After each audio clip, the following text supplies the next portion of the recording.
watch, not Donald Trump.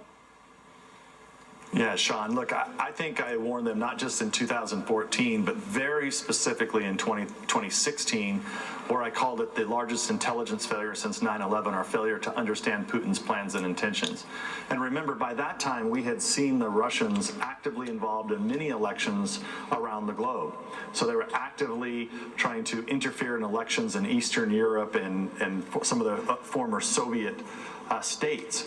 So this was nothing new at all. And what I'm most upset about in this whole situation of many things, but when you go back to that time period, is how they were able to ignore the warnings that we were sending from the House Intelligence Committee. And then, lo and behold, after they lost the election, they first tried to blame fake news. And then when that didn't work, they switched it into this whole concept of Russia. So this is a big point, too, is that if there were any collusion, certainly you would have known about it at the time. And if anything had come out between now and then, you would have seen that, as you have seen almost everything. So the question is, well, why is the witch hunt going on? And how do you look at the Mueller indictments, then, of these 12 Russians that are the equivalent of our CIA operatives? They're never coming to America. There's never going to be a trial. Mueller, indicted these bot companies thinking they'd never respond. Now he's asking the judge in that case if they could literally not turn over any documents. In other words, that there won't be any disclosure.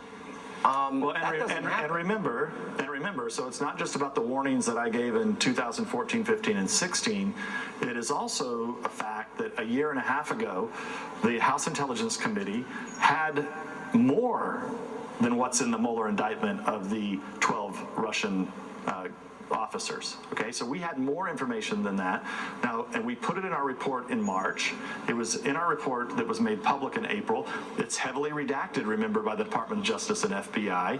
But we had all this information. And so, the thing that I brought up is I just find the timing of this to be very hard to believe, right? Yeah. You might give them the benefit of the doubt, but why does this always happen? Every time something happens on one side where we find out a new revelation about what appears to be real problems in the FBI and DOJ with this investigation, then all of a sudden they drop an indictment. It's happened time and time and again, and this one is really bad. So this is what I want to ask you.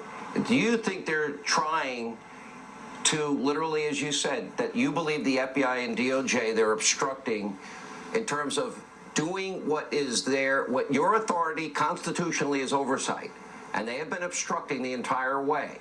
And now there's talk about actually impeaching Rod Rosenstein, and there's talk about holding these people in contempt. And you say they're really doing this, hoping the Dems take over Congress and that it all ends then?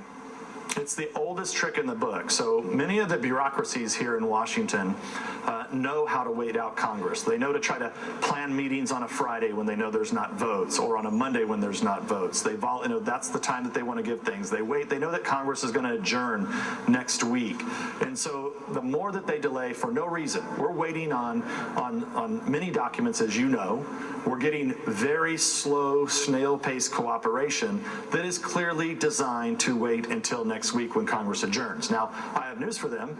They're still going to get to come in and give depositions. They may think they're not going to, but they're going to be coming in to give depositions throughout the summer, and that's part of the 42 names that I sent to Chairman Gowdy and Chairman Goodlatte.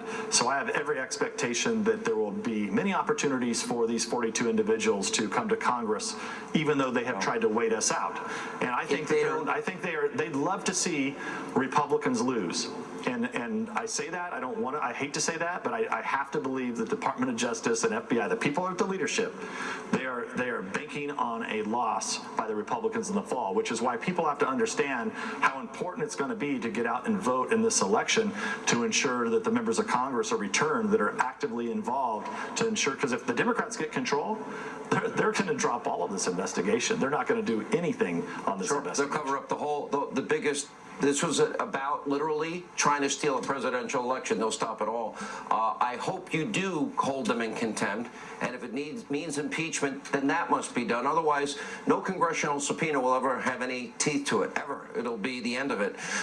Mr. Chairman, thank you for being with us.